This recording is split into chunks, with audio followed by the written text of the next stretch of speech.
Donald Trump has been hit by a rash of polls showing Joe Biden pulling ahead of him, and now, a new survey by Scott Rasmussen for website Just the News shows him falling behind Mr. Biden nationally by 12 points.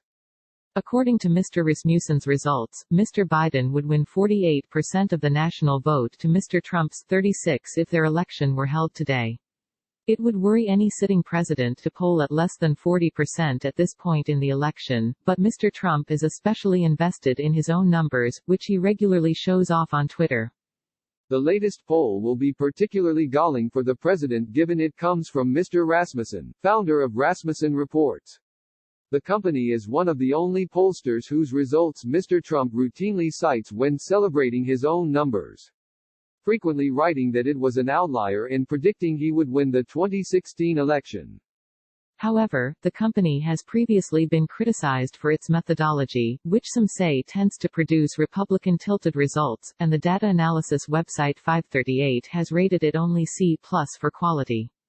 And while the company's prediction for that election was indeed one of the closest among the major pollsters, it did not in fact predict Mr. Trump would win the popular vote, and nor did he, instead losing it to Hillary Clinton by 1 point. Mr. Biden's numbers, meanwhile, are holding up steadily across numerous polls, and not just nationally. Recent surveys show him almost tying Mr. Trump in Iowa, which Mrs. Clinton lost badly, and trouncing the president in Michigan, one of Mr. Trump's most important and narrowest victories. Across the board, Mr. Biden is now polling slightly better against Mr. Trump than Mrs. Clinton was at this distance from Election Day. However, the comparison is somewhat muddled by the advent of the coronavirus pandemic and knock-on recession and the relatively early and smooth end to the Democratic primary. At this point in 2016, Bernie Sanders had not yet conceded the race.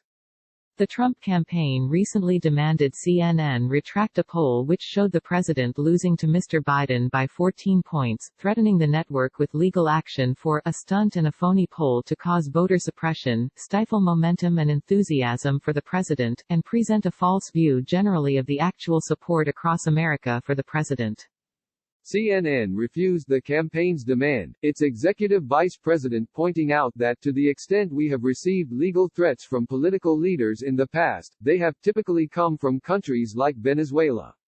Mr. Trump has many times used Twitter to trumpet his supposedly near-unanimous approval rating among Republicans, raising the number over the years without ever providing a source.